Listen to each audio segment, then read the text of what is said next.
food and travel content creator, and I'm here with Chinatown London to show you the basics of table etiquette when it comes to Chinese cuisine. Now, I don't know about you, but the best way for me to learn about a new culture is through its stomach. So today we're going to cover 4 subjects. Number 1, tea etiquette. Number 2, how to handle your chopsticks. Number 3, what to do and what not to do when it comes to eating dim sum. And number 4, the do's and don'ts around the dinner table. I am very hungry, as always, so let's tuck in. I'm going to show you a few of my favorite spots. Let's go. Let's eat. Oh, sick fan. Oh, which means it's time to eat in Cantonese. Okay, let's go. It's time to eat. Let's start off with tea etiquette. This is integral to Chinese cuisine and it dates back to over 3,000 years of history. So here in front of me is a sample of different teas from Plum Valley in Chinatown, London. And we have lots of different options depending on your taste. Starting from the caffeine-free option, we've got Chrysanthemum tea, all the way up to Pu-erh, which is the fermented black tea. Or if you want to do something a little bit different, you can also get some flowering tea here as well. Look at how beautiful that is. And when it's served, it slowly unfurls up into the flower and it's steaming, it's beautiful. But let's run through all the do's and don'ts of the tea etiquette and all the different options of the teas, because every flavor of the tea goes with different types of dim sum or Chinese food. So whether you favor things that are more deep fried and salty and chili, we've got a tea for that. Or if you want something that's more steamed and light and fresh, then we've got another tea option for that. Or if you're new to tea, we've also got some good introductory beginner versions as well. So it's a tea for everyone, and dare I say, that is tea-rific. But when was tea actually discovered? Legend has it Emperor Oolong, whose name translates to divine farmer, rested under a camellia tree with some boiled water. A dried leaf blew into the water, creating an infused drink that we know and love now. And intrigued by the smell, the mythical emperor then took a sip, and thank goodness he did.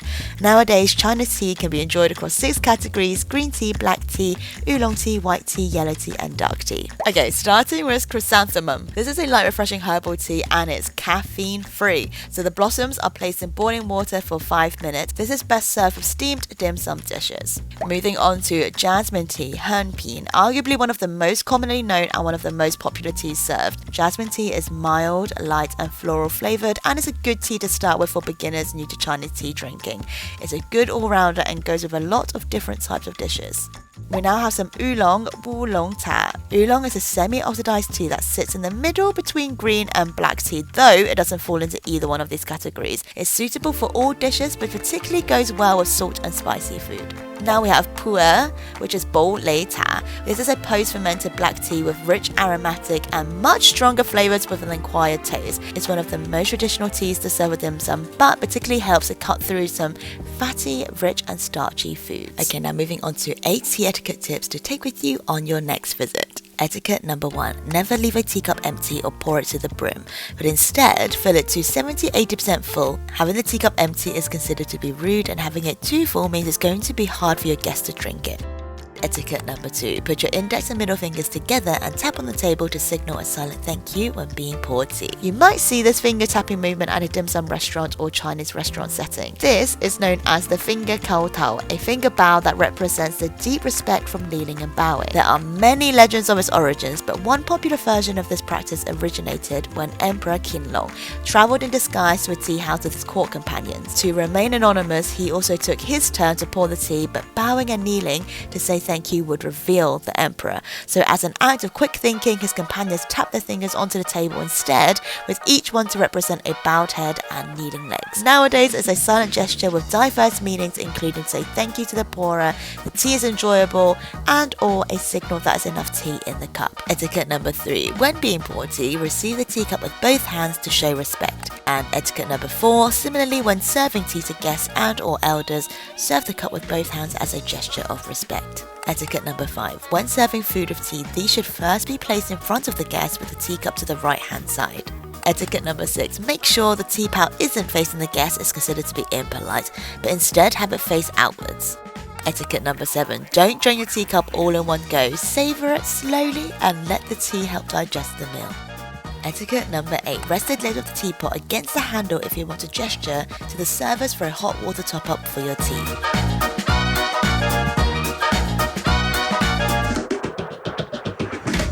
I'm now at Dumplings Legend in Chinatown, London, about to tuck into all of this dim sum. But before we go in and eat it, let's talk about the do's and don'ts and a little history about dim sum. So dim sum means to touch your heart in Chinese, and you get bite-sized little portions of everything from steamed dumplings, deep fried, buns, noodles, you name it.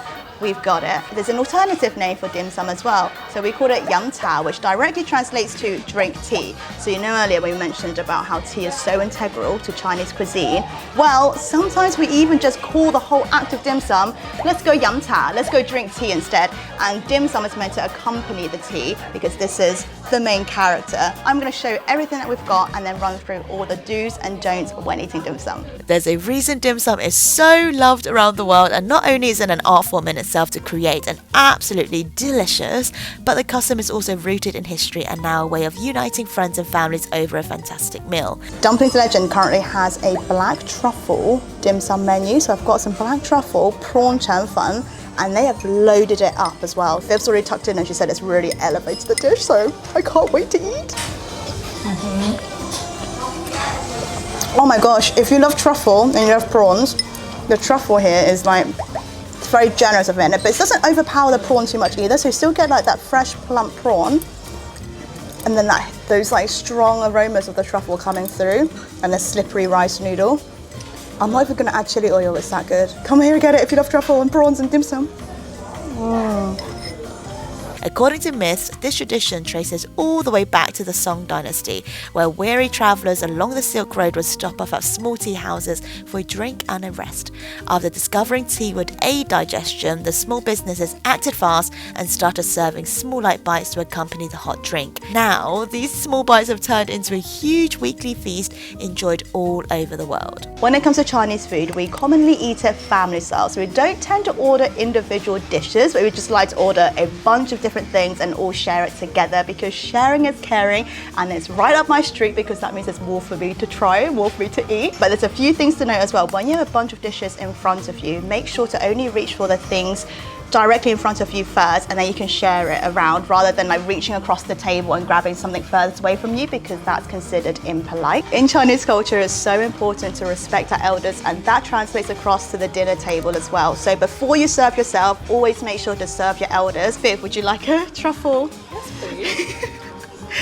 Here we go. Thank you, Shu. And I know when you're served with so many steaming baskets of dim sum, it's very tempting to just dig right in and grab a bit of everything. But it's important when eating dim sum to eat it one piece at a time, so it appears to be very, very impolite, and also as if like you don't have enough to eat. And when handling chopsticks as well, make sure you're not going in directly for the dim sum and then transporting it straight to your mouth. Pick up a piece of dim sum, transport it back to your bowl to then transport it to your mouth, and that's the most polite way of eating dim sum. Whatever you do, don't stab your dim sum. I know it's very tempting because sometimes they could be slippery little things. Don't just go like this, skewer it and be like, yeah, and serve it up. I mean, like, I'm actually cringing looking at this because I feel like my parents are like glaring at me. If you can, try and handle it like this, or you can ask for training chopsticks, or you can ask for a fork or a spoon. Oh, and also actually, very, very rarely find knives being served at a Chinese restaurant because knives are considered a taboo in Chinese cuisine and Chinese culture. So you always find a spoon or a fork. And if you ever need to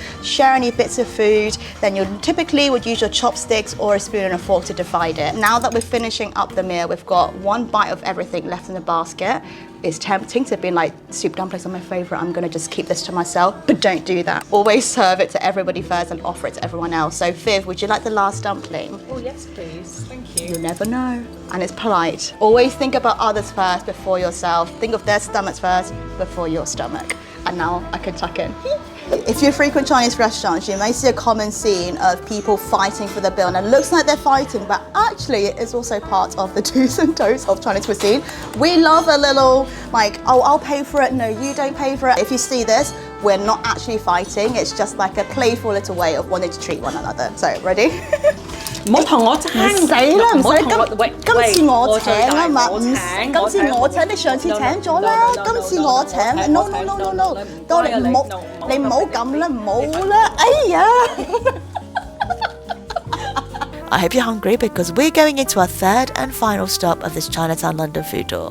I'm now at Four Seasons in 12 Gerrard Street, and not only do they serve the best Cantonese roast duck, in Chinatown London and London. I mean, look at that, it's glistening. They also do a fantastic all-day menu serving seafood, vegetarian food, hot pots, rice, noodles, you name it. The staff are brilliant as well. But we're now going to tackle how to handle your chopsticks segment. Here we go. In some Chinese restaurants, you might sometimes see 2 pairs of chopsticks and you're wondering, which chopstick do I use and what for? Well, in more formal situations, normally you have a personal pair of chopsticks and that's for you to transport the food from your bowl to your mouth, and then a communal pair of chopsticks, and that's for hygiene reasons. So when you're sharing the foods and dishes, you're not dipping your own like spit and saliva into the foods, and you're being a lot more polite and, you know, considerate of others. So normally they're different colors, so it's easy to differentiate. Second thing when eating food as well, when you're serving, don't dig around as if you're digging around for treasure. It's hugely impolite. So if you see something on the service level, pick it up and then serve it to your bowl like this. Don't think, oh wait, what's underneath here, and then start digging for treasure, because that doesn't look very good. Another thing, when you have your chops in your hand, don't use it to point at people. So when you're talking, and I'm a very expressive person, don't be like, oh yeah, so as I was saying last week like this, hugely disrespectful. Put your chopsticks down and then do your hand gestures. And another thing as well, just don't play around with it and wave it around like this, or be like, oh hi, can I order my food? It's actually quite a lot of different chopstick things. Another thing to not do is that when you're resting your chopsticks, rest it parallel on your bowl or on your napkin. Don't cross it like this. Oh, and there's a really big thing in Chinese culture as well, and a lot of East Asian and Southeast Asian cultures. When you have your chopsticks, do not set them upright into the bowl like this, into your right. In Chinese culture, that resembles the incense sticks at funerals, so it represents death. So you don't ever want to rest your chopsticks in your bowl like this, and just set it down instead. Oh my gosh, that thin batter is perfect. Heaps of garlic as well, this is so good. Before I go, there are so many more tips we'd love to share, but we hope this has been a great starting point to Chinese cuisine, and would love to know which other ones you practice in the comments below. It's so good. We're so full, but we will keep on eating, it's so delicious. All right, sick fan, which means it's time to eat. Oh, I am so full and so happy. Remember to check out more of Chinatown London's videos, but I hope you enjoyed it. Give it a big like, a thumbs up, comment and subscribe if you haven't already. And I'll see you in the next video, my loves. Bye-bye.